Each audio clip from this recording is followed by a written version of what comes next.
Hi ಎಲ್ರಿಗೂ ನಮಸ್ಕಾರ. ನೀವು ನೋಡ್ತಾ ಇದ್ದೀರಾ ಸಿನಿಬಸ್. ನಾನು ರಕ್ಷಿತಾ ಶ್ರೀನಿವಾಸ. ಇವತ್ತು ನಾವು ಮಾತಾಡ್ತಾ ಇದ್ದೀವಿ ಬ್ಯಾಕ್ ಬೆಂಚರ್ ಸಿನಿಮಾದ ಬಗ್ಗೆ. ಸೊ ನನ್ನ ಜೊತೆಗೆ the very promising actor Suchendra Prasad sir ಅವರಿದ್ದಾರೆ ಅಂಡ್ ಡೈರೆಕ್ಟರ್ ಆದಂತ ರಾಜಶೇಖರ್ ಸರ್ ಅವರಿದ್ದಾರೆ. ವೆಲ್ಕಮ್ ಮಾಡ್ಕೊಳ್ಳೋಣ. Hi sir, welcome to the show. ನಮಸ್ತೆ ಸರ್. ಸರ್ ಹೇಗಿದ್ದೀರಾ ಸರ್? ನಿನ್ನೆ ಇದ್ದಾಗೆ ಬದಲಾವಣೆ ಏನಿಲ್ಲ. ಈ ಸಿನಿಮಾ ಕಾಮಿಡಿ ಸಿನಿಮಾ ಆಗಿರೋದ್ರಿಂದ ಆಸ್ ಎ ಡೈರೆಕ್ಟರ್ ಆಗಿ ನೀವೇನೇ ಇಂಟರ್ವ್ಯೂ ಮಾಡಿ ಅವ್ರು ಏನೇ ಮಾತಾಡ್ಲಿ ಇಡೀ ಇಂಟರ್ವ್ಯೂ ನಗರಾಗ್ತಾನೆ ಇರುತ್ತೆ. ನಾವು ಮಾಡೋ ಕಾಮಿಡಿ ಸಿನಿಮಾ ಯಾಕಂದ್ರೆ ಸುಚೇಂದ್ರ ಅವ್ರನ್ನೆಲ್ಲರೂ ನೀವು ಸೀರಿಯಸ್ ಆಗಿ ನೋಡಿ. ಆಮೇಲೆ ಬ್ಯಾಕ್ ಬೆಂಚರ್ಸ್ ಹುಡುಗರು ಸುಚೇಂದ್ರ ಅವ್ರು ಇದ್ದಾರೆ ಅಂದ ತಕ್ಷಣ ನಾನೇ ಅವ್ರ ಪ್ರಿನ್ಸಿಪಾಲ್ ಸೀರಿಯಸ್ ಪ್ರಿನ್ಸಿಪಾಲ್ ಅನ್ಕೊಂಡ್ಬಿಟ್ಟಿರ್ತಾರೆ. ಅದು ಅಲ್ಲ, ಅವ್ರ ಕ್ಯಾರೆಕ್ಟರ್ ಫನ್ನಿ ಕ್ಯಾರೆಕ್ಟರ್. ಹಂಗಾಗಿ ಈ ಇಂಟರ್ವ್ಯೂನಲ್ಲಿ ನೀವು ಅವ್ರನ್ನೇನು ಸೀರಿಯಸ್ ಆಗಿ ಕೇಳ್ಬಾರ್ದು, ಅವ್ರು ಏನು ಸೀರಿಯಸ್ ಆಗಿ ಮಾತಾಡ್ಬೇಕು. ನೀವೆಲ್ಲ ನಗನಾಗ್ದ ಕೇಳ್ಬೇಕು, ಅವರೆಲ್ಲ ನಗನಾಗ್ದ ಆನ್ಸರ್ ಮಾಡ್ಬೇಕು. ಇಷ್ಟೇ ನಮ್ ಕಂಡೀಷನ್, ಇಲ್ಲ ನಮ್ದೇ ಡೈರೆಕ್ಷನ್.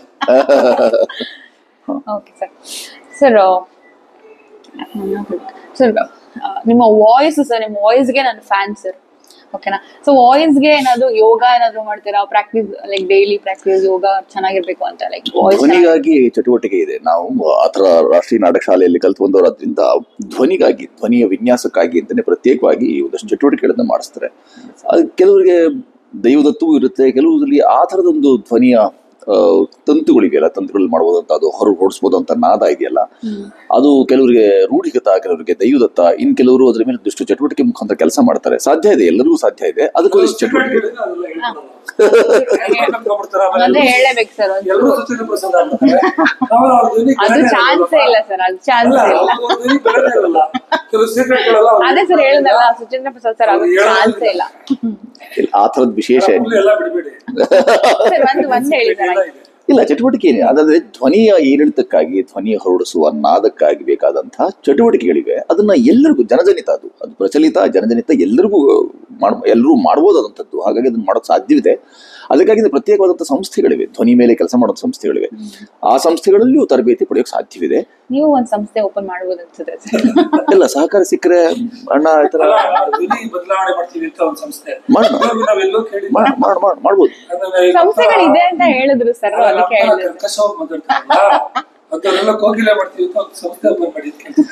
ಈಗಾಗಲೇ ಚಿತ್ರ ಮಾಡಿ ತುಂಬಾ ಮೋಸಗೊಳಿಸ್ತಿದ್ದೀವಿ. ಇದು ನಂಬಿಸೋ ಕೈಂಕರ್ಯ. ನಮಗೆ ಚಿತ್ರ ಮಾಡೋದು ಅಂದ್ರೆ ನಂಬಿಸೋ ಕೈಂಕರ್ಯ. ಹಾಗಾಗಿ ಧ್ವನಿ ಮುಖಾಂತರ, ಧ್ವನಿಯ ಏರಿಳಿತವೂ ಸಹ, ಯಾವ ಧ್ವನಿಯಲ್ಲಿನ ಏರಿಳಿತಗಳಿಗೆ ಅದಕ್ಕೆ ಬೇಕಾದಂತ ಅನೇಕ ಚಟುವಟಿಕೆಗಳಿವೆಯಲ್ಲ, ಅವುಗಳನ್ನ ಒಂದ್ಸತಿ ನೀವು ಸಾಕಾರಗೊಳಿಸ್ಕೊಂಡ್ಬಿಡ್ತು ಅಂತಂದ್ರೆ ಆಗ ಯಾರೂ ಸಹ ಆ ಥರದ ಧ್ವನಿ ಮುಖಾಂತರ ತಮ್ಮನ್ನು ತಾವು ಗುರುತಿಸಿಕೊಳ್ಳುವಂತ, ಧ್ವನಿ ಮುಖಾಂತರ ತಮ್ಮನ್ನು ತಾವು ಸ್ಥಾಪಿಸಿಕೊಳ್ಳುವಂತ ಕೆಲಸವನ್ನು ಮಾಡ್ಯಾರ. ಸರ್, ಈ ಸಿನಿಮಾದ ಬ್ಯಾಕ್ ಬೆಂಚರ್ಸ್ ಅಂತ ಟೈಟಲ್ ಲೈಕ್ ಎಷ್ಟು ಕ್ಯಾಚಿ ಆಗಿದೆ. ಆ ಥಾಟ್ಸ್ ಹೆಂಗ್ ಬಂತು ಸರ್? ಆ ಥಾಟ್ ನನ್ನ ಮೊದಲಿಂದನೇ ಇತ್ತು. ಬಟ್ ಈ ಬ್ಯಾಕ್ ಬೆಂಚರ್ಸ್ಗೆ ಬೆನ್ನೆಲುಬುನೇ ಸುಚೇಂದ್ರ ಪ್ರಸಾದ್. ಯಾಕೆಂದ್ರೆ ಅವರು, ನಾನು ಈ ಸಿನಿಮಾ ಅವ್ರ ಹತ್ರ ಫಸ್ಟ್ ಹೇಳಿದೆ, ಈ ತರ ಒಂದು ನಮ್ಗೆ ಐಡಿಯಾ ಇದೆ ಸಿನಿಮಾ ನೋಡ್ಬೇಕು, ತುಂಬಾ ಎಕ್ಸ್ಪೀರಿಯನ್ಸ್ ಆಕ್ಟ್ ಮಾಡೋದ್ಬೇಕು, ಏಜ್ ಮಾತ್ರ 22, ಇನ್ನೊಂದ್ಸೆನ್ಸ್ ಇದೊಂದು ಏನ್ ಹೇಳ್ತಾರೆ, ಓಪನ್ ಆಗಿ ಹೇಳ್ಬೇಕು ಅಂದ್ರೆ ಇದೊಂಥರ ಯೌವನದ ಕಾಮಿಡಿ ಇಡೀ ಸಿನಿಮಾದಲ್ಲಿ ಕಾಣಿಸ್ಕೊಳ್ಳುವಂಥದ್ದು. ಇದಕ್ಕೆ ನಿಮ್ಗೆ ಇನ್ನೊಂದ್ಸೆನ್ಸ್ ಸ್ಪೇಸ್ ಇಲ್ಲ ಅಂದ್ರೆ ಅದು ಸ್ವಲ್ಪ ಆಕ್ವರ್ಡ್ ಆಗುತ್ತೆ.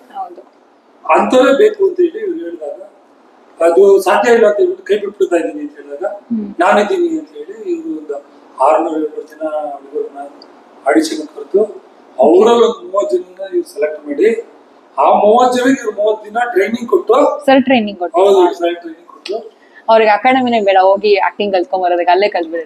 ಅವಾಗ ಒಂದು ಐಡಿಯಾ ಬರ್ತಾಯ್ತು, ಅಣ್ಣ ಈ ತರ ನನಗೂ ಎಂಜಾಯ್ ಮಾಡ್ತಾ ಇದ್ದೀನಿ, ಹುಡುಗರಿಗೂ ಒಂದು ಸಹಾಯ ಆಗುತ್ತೆ, ಒಂದು ಅಕಾಡೆಮಿನೇ ಓಪನ್ ಮಾಡೋಣ, ಆ ಅಕಾಡೆಮಿ ಓಪನ್ ಮಾಡೋಣ, ಟ್ರೈನ್ ಮಾಡಿ ಬಿಡ್ತಾರಲ್ಲ ಹುಡುಗರನ್ನ ಇತ್ತು.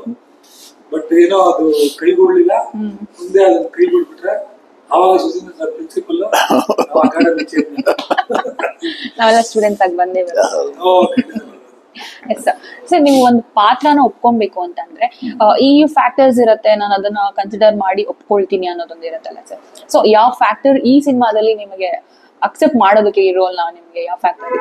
ಪಾತ್ರಗಳ ಒಪ್ಪಿಗೆಗೆ ನಮ್ಮ ದೇಹಚರ್ಯೋ, ಹಾವಭಾವೋ ಅಥವಾ ದೇಹ ಪ್ರಕೃತಿಯೋ ಅದು ಒಪ್ಪಿಗೆ ಆಗುತ್ತೆ ಇಲ್ವೇ ಅನ್ನೋದೆಲ್ಲ ನಾನು ಒಪ್ಪೋದೇ ಇಲ್ಲ. ಆ ತತ್ವ, ಆ ಸಿದ್ಧಾಂತದಲ್ಲಿ ನನಗೆ ನಂಬುಗೆ ಇಲ್ಲ. ಪ್ರತಿ ಕಲಾವಿದ ತನಗೆ ತನ್ನನ್ನು ಅರಸಿ ಬರುವ ಯಾವುದೇ ಪಾತ್ರ ಇದೆಯಲ್ಲ ಅದರ ಗುಣವಿಶೇಷಗಳನ್ನು ಅರ್ಥ ಮಾಡ್ಕೊಂಡು ಎಲ್ಲ ಬಗೆಯ ಪಾತ್ರಗಳನ್ನ ಮಾಡಬೇಕು ಅನ್ನೋದೇ ನಮ್ಮ ಕಲಿಕೆಯ ಭಾಗವೇ ಅದು. ಈ ಚಿತ್ರವನ್ನು ಒಪ್ಕೊಳ್ಳೋದಕ್ಕೆ ಬಹಳ ಪ್ರಮುಖವಾದ ಕಾರಣವೇ ನಮ್ಮ ಈ ಗೆಳೆತನ, ನಿರ್ದೇಶಕರು ಮತ್ತೆ ನಮ್ಮ ಸಹಪಾಠಿ, ನಾವೆಲ್ಲ ಒಟ್ಟಿಗೆ ಓದ್ದವರು.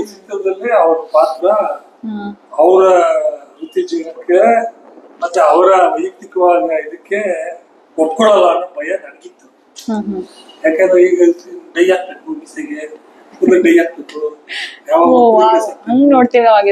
ಸಿಗರೇಟ್ ಇಟ್ಕೋಬೇಕು, ಟಿ ಶರ್ಟ್ ಹಾಕಿರ್ಬೇಕು, ಜೀನ್ಸ್ ಪ್ಯಾಂಟ್ ಹಾಕೊಂಡು ರಿಬಾಕ್ ಶೂ ಹಾಕೊಂಡು ಹೆಂಡತಿಗೆ ಕಿರಿಕ್ ಮಾಡ್ಕೊಂಡು ಅವ್ರನ್ನ ಬೈಸ್ಕೊತಾ ಇರ್ಬೇಕು. ಇದೆಲ್ಲ ಸ್ಕ್ರಿಪ್ಟ್ ಇದ್ದಾಗ ಒಪ್ಕೊಳ್ಳೋದ ಇದು, ಆ ಭಯ ಇತ್ತು. ಬಟ್ ಅವರು ನನಗೋಸ್ಕರ ಒಪ್ಕೋತಾರೆ ಒಂದು ಸಣ್ಣ ಆಸೆ ಇತ್ತು.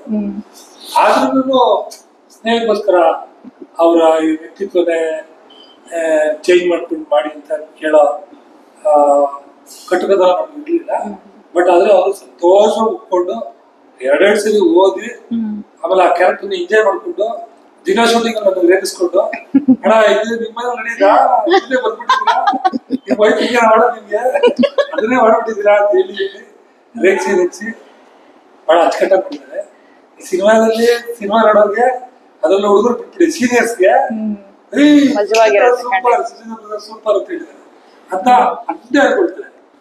ಯಾಕೆ ಇನ್ನೊಂದು ಮಾತು ಹೇಳ್ಬೇಕು, ಈ ಸಿನಿಮಾ ಎಡಿಟ್ ಮಾಡಿದ್ರು, ಡಿಎ ಮಾಡಿದ್ರು, ಮ್ಯೂಸಿಕ್ ಮಾಡಿದವರೆಲ್ಲ ಸಾರ್ ಈ ಕ್ಯಾರೆಕ್ಟರ್ ಮಾಡೋಕೆ ಸರ್ ಒಪ್ಕೊಂಡ್ರು ಅಂದ್ರೆ ಅವ್ರ ನಟ ಏನ್ ಅವ್ರಿಗೆ ಅದೇ ತರ ಫಿಕ್ಸ್ ಆಗ್ಬಿಟ್ಟಿದ್ಯಾ ಅಂದ್ರೆ, ಇಲ್ಲ ಸರ್ ಸೂಪರ್ ಆಗಿ ಮಾಡಿದ್ದೀರಾ, ಸಕ್ಕತ್ತಾಗಿ ಮಾಡಿದ್ದಾರೆ ಅವರು. ಸರ್ ಅಷ್ಟು ಕ್ಯೂರಿಯಾಸಿಟಿ ತಡೆಯಕ್ಕಾಗಿಲ್ಲ, ಒಂದು ಏನಾದ್ರು ಹೇಳ್ಬೋದು ಸರ್, ಯಾವ ತರ ಸನ್ನಿವೇಶ, ಒಂದ್ ಡೈಲಾಗ್ ಇರೋದು ಇವ್ರದಾ ಹೇಳಿದ್ರೆ ನೀವ್ ಹೇಳ್ತಿರೋದು ನೋಡಿದ್ರೆ ನನಗೆ ಮೊಬೈಲ್ ಇಟ್ಕೊಂಡು ಈಗ ಸ್ಕ್ರಾಲ್ ಮಾಡ್ತಾ ಇರ್ತಾರೆ, ಎಲ್ಲ ಎಫ್ ಚಾನಲ್ ಹುಡುಗಿದ್ದು ನೋಡ್ಕೊಂಡು ಚಾಲ್ ಮಾಡ್ತಾ ಇರ್ತಾರೆ. ವೈಫ್ ಬರ್ತಾಳೆ, ಏನ್ರಿ ಮಾಡ್ತಿದ್ದೀರಾ ಅಂತಾರೆ. ಅಲ್ಲೊಬ್ಳು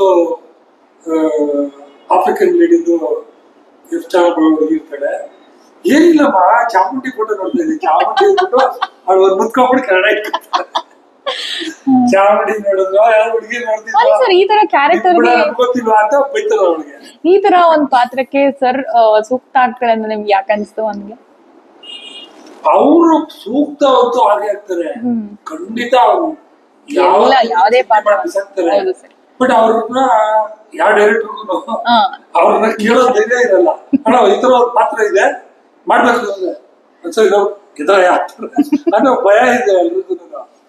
ಬಟ್ ನನಗೆ ಸ್ವಲ್ಪ ಸಲಿಗೆ ಇದ್ದಿದ್ರಿಂದ ನೀವೇ ಮಾಡ್ಬೇಕು, ಯಾಕಂದ್ರೆ ಅದು ನಮ್ದು ಸ್ವಲ್ಪ ವೈಯಕ್ತಿಕವಾದ ಕ್ಯಾರೆಕ್ಟರ್ನ ಸಿನಿಮಾದಲ್ಲಿ ಬರ್ಕೊಂಡಿದ್ವಿ. ನಮ್ಮನೇಲಿ ನಡೆಯುವಂತ ಚೇಷ್ಟೆಗಳನ್ನೆಲ್ಲ ಅದನ್ನ ಬರ್ಕೊಂಡಿದ್ದೆ. ಅದು ನೀವೇ ಮಾಡ್ಬೇಕು ಅಂತ ಹೇಳಿ ಮಾಡಿದಕ್ಕೆ ಅವರು ಕೊಟ್ಟು ಮಾಡಿದ್ದಾರೆ. ಬಟ್ ಈಗ ನನಗೆ ಇಡೀ ಸಿನಿಮಾ ನೋಡೋದ್ಮೇಲೆ ಅನ್ಸಿದ್ದೇನೆಂದ್ರೆ, ಫಸ್ಟ್ ಹಾಫ್ ಮಾತ್ರ ಬಂದ್ರು, ಸೆಕೆಂಡ್ ಹಾಫ್ ಅಲ್ಲಿ ಇನ್ನೊಂದು 4 ಸೀನ್ ಬರೀಬೇಕಾಗಿತ್ತು ಅಂತ ಅನಿಸ್ತಾ ಇದೆ. ಬಟ್ ಇತ್ತು, ಬಟ್ ಬರಿಬೇಕಾಗಿತ್ತು ಅಂತ ಈಗ ಅನಿಸ್ತಾ ಇದೆ. ನೋಡಿದವರು ಅಂತಿದ್ದಾರೆ ಪಾರ್ಟ್ 2 ಮಾಡ್ಬೋದು ಸರ್, ಪರವಾಗಿಲ್ಲ. ಸಿನಿಮಾ ಸಕ್ಸಸ್ ಆದ್ರೆ ಪಾರ್ಟ್ 2 ನಲ್ಲಿ ಹುಡುಗರೆಲ್ಲ ಅವರೆಲ್ಲ ಕಮ್ಮಿ ಆಗುತ್ತೆ, ಇವ್ರದ್ದು ಶ್ರೀಮತಿ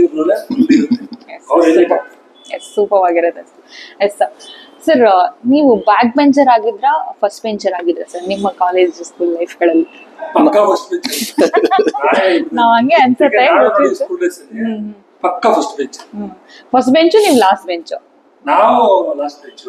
ಹೆಂಗೆ ಸರ್ ಈ ಸ್ನೇಹ? ಹೆಂಗೆ ಸರ್ ಈ ಸ್ನೇಹ, ಹೆಂಗೆ ಫಸ್ಟ್ ಬೆಂಚ್ ಲಾಸ್ಟ್ ಬೆಂಚ್ ಹೆಂಗ್ ಫ್ರೆಂಡ್ಸ್ ಆದ್ರಿ? ನೋಡಿ, ಬಾಲ್ಯದ ನೆನಪು ತುಂಬಾ ದಟ್ಟವಾದ್ದು. ಮರು ಬಾಲ್ಯ ಎಲ್ಲರೂ ಜೀವಿಸ್ತಾರೆ, ಅಂದ್ರೆ ವಯಸ್ಸಾದ ನಂತರ. ಬಾಲ್ಯದಲ್ಲಿ ಸಿಕ್ತಂತಹ ಆ ಎಲ್ಲ ಗೆಳೆಯರು, ಗೆಳೆತನ ಇದೆಯಲ್ಲ, ಅದು ನಮ್ಗೆ ದುರ್ಲಭ, ಯಾವ ಕಾರಣಕ್ಕೂ ಸಿಕ್ಕೋದಿಲ್ಲ. ಆ ದಿನಗಳನ್ನ ಮತ್ತೆ ಮರು ಜೀವಿಸ್ಬೇಕು ಅಂತ ಪ್ರತಿ ಮನುಷ್ಯ ಮನಸ್ಸು ಬಯಸುತ್ತೆ. ಹಾಗಾಗಿ ನನಗೆ ಈ ಬಾಲ್ಯದ ಎಲ್ಲ ಗೆಳೆಯರು ತುಂಬಾ ದುರ್ಲಭರು. ಹಾಗಾಗಿ ಅವ್ರ ಜೊತೆಗೆ ಎಷ್ಟು ಸಾಧ್ಯ ಆಗುತ್ತೆ ಅಷ್ಟು ಸಮಯ ಕಳಿಬೇಕು.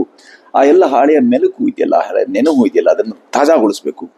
ಅದು ಎಷ್ಟು ತಾಜಾ ಇರ್ತೀವಿ ಅಷ್ಟು ನಮ್ಮ ಈ ವೃದ್ಧಾಪ್ಯ ಹಂಚಿ ಹೋಗ್ತಾ ಇರುವಂತಲ್ಲ, ಅವೆಲ್ಲವೂ ನಮಗೆ ಚೇತೋಹಾರಿಯಾಗಿರುತ್ತೆ. ಆ ದಿನಗಳನ್ನು ಮತ್ತೆ ಆ ಸಮಯದಲ್ಲಿ ಯಾವುದೋ ಒತ್ತಡಕ್ಕೆ ಜೀವಿಸೋಕಾಗಿರಲ್ಲ ನಮಗೆ. ಈ ಕಾಲಘಟ್ಟದಲ್ಲಿ ಈ ಎಲ್ಲ ಗೆಳೆಯರನ್ನ ಆ ರೀತಿ ನಾವು ಮಾತಾಡ್ತಿದ್ವಲ್ಲ, ನನಗೆ ಅವ್ರೇನೋ ಸೋಲಿಗೆ ಇದೆಲ್ಲ ಪಾಪ ಅವ್ರು ಹೇಳ್ಕೊಳ್ತಾರೆ, ನಾವು ಕಾಲು ಎಳಿತೀವಿ. ನನಗೆ ಅನ್ಸೋದು ಸಂತೋಷ. ಒಬ್ಬ ಗೆಳೆಯ ಇನ್ನೊಬ್ಬ ಗೆಳೆಯನ ಹಾಗೆ ಏನೆಲ್ಲ ನೆನಪು ಇಟ್ಕೊಂಡಿರ್ತೀವಲ್ಲ, ಆ ಎಲ್ಲ ಸ್ಮೃತಿ, ಆ ಸ್ಮೃತಿ ಪಟದಲ್ಲಿ ಇದ್ದಂಥದ್ದು ಸಂಗತಿಗಳನ್ನ ಹೆಕ್ಕಿ ತೆಗೆಯೋದಿದೆಯಲ್ಲ, ಅದು ತುಂಬಾ ಚೇತೋಹಾರಿ. ಆ ಕಾರಣಕ್ಕೆ ಗೆಳೆತನ ಅಂತಂದ್ರೆ ಇದು ನಮ್ಗೆ ಚೆನ್ನಾಗಿ ಗೊತ್ತಿದೆ. ಅಂದ್ರೆ ಗೆಳೆತನ ನಿಜ ಅರ್ಥವಾಗಿರೋದ್ರಿಂದ ಗೆಳೆಯರು ಯಾರಾದ್ರೂ ಆಗಿರ್ಬೋದು, ಅವ್ರು ಏನಾದ್ರು ಮಾಡ್ತಿರ್ಬೋದು, ಅವ್ರ ಜೊತೆಗೆ ನಿಲ್ಲೋದಿದೆಯಲ್ಲ ಅದು ನಿಜವಾದ ಸ್ನೇಹ ಅಂತ ಬಲ್ಲೆ ನಾನು. ಆ ಕಾರಣಕ್ಕಾಗಿ ಎಂದಿನಿಂದ ಆ ಥರದ ಜ್ಞಾನೋದಯವಾಯ್ತು. ಇಲ್ಲ ಗೆಳೆಯರು ಬೇಕು ನನಗೆ. ದೊಡ್ಡವರು ದಾರ್ಶನಿಕರು ಹೇಳಿರೋ ಮಾತೇ ಅದು. ನೀನ್ ಯಾರು ಅಂತ ಹೇಳ್ಬೇಕು ಅಂದ್ರೆ ನಿನ್ನ 5 ಜನ ಗೆಳೆಯರು ಯಾರು ಅಂತ ಹೇಳು, ನಾನು ಹೇಳ್ಬಿಡ್ತೀನಿ ಅಂತ ಹೇಳಿರ್ತಾರೆ. ಆ ರೀತಿ ಈ ಎಲ್ಲ ಗೆಳೆಯರು ತುಂಬಾ ಸಂಭಾವಿತರು, ಸಜ್ಜನರು. ಅವ್ರು ಕೀಟ್ಲೆ ಮಾಡ್ತಾರೆ, ಚೇಷ್ಟೆ ಮಾಡ್ತಾರೆ, ಅದೆಲ್ಲ ಬೇರೆ ಸಂಗತಿ. ಆ ಒಬ್ಬರು ಅನ್ನೋ ವೃತ್ತಿನ ಆಶ್ರಯಿಸಿದರೆ ಅದು ಬೇರೆ ಸಂಗತಿ. ಆದ್ರೆ ಅವರವರು ತಮ್ಮ ಜೀವಿತಾವಧಿಯಲ್ಲಿ ಆಯ್ಕೆ ಮಾಡ್ಕೊಂಡಂತ ವೃತ್ತಿಯನ್ನ ಒಂದೊಂದೇ ಮೆಟ್ಲನ್ನ ಬಹಳ ಕಷ್ಟಪಟ್ಟು ಮೇಲೆ ಇರುವಂಥವ್ರು. ಯಾರು ಕೆಲವರು ಅಲ್ಲೇ ಉಳಿದು ಬಿಟ್ಟಿರ್ತಾರೆ, ಮೇಲೆ ಇರೋಕೆ ಸಾಧ್ಯವಾಗಿರಲ್ಲ, ಕೆಲವ್ರಿಗೆ ಏಣಿ ಸಿಕ್ಕಿರಲ್ಲ, ಇನ್ ಕೆಲವರು ನೆಡೆಗೆ ಸಾಧ್ಯ ಆಗಿರಲ್ಲ. ಆದ್ರೆ ಯಾರು ನೆಡೆಗೆ ಏಣಿ ಸಿಕ್ಕಿರುತ್ತೆ ಅವರೆಲ್ಲರೂ ಹೇಗೆ ಶ್ರೇಷ್ಠರಾಗ್ತಾರೋ ಹಾಗೆ ಯಾರು ಏನು ಮಾಡದಂತಿರಂತವ್ರು ಸಹ ಆ ಸಂದರ್ಭದ ಗೆಳೆಯರನ್ನ ಇದೆಯಲ್ಲ ಅದು ಬಹಳ ಶ್ರೇಷ್ಠ ಅಂತ ನಮ್ಮಿಬ್ಬರಿಗೂ ಅರ್ಥವಾಗಿರೋದ್ರಿಂದ ನಾವು ಅದರದ ಅಂತರಂಗದ ಗೆಳೆಯರಾಗಿ ಮುಂದುವರೆದ್ವಿ. ಅದು ಬಹಳ ಮುಖ್ಯ. ನಾವು ಒಂದು 25 ವರ್ಷ ಶಾಲಾ ದಿನಗಳಾದ್ಮೇಲೆ ಇಲ್ಲ ನಾವು ಪ್ರೌಢಶಾಲೆಯಲ್ಲಿ ಗೆಳೆತನ ಸಾಧಿಸಿದ್ದು. ಅದಾದ್ಮೇಲೆ ನಾವು 25-30 ವರ್ಷ ಪರಸ್ಪರ ಭೇಟಿ ಆಗಿರ್ಲಿಲ್ಲ.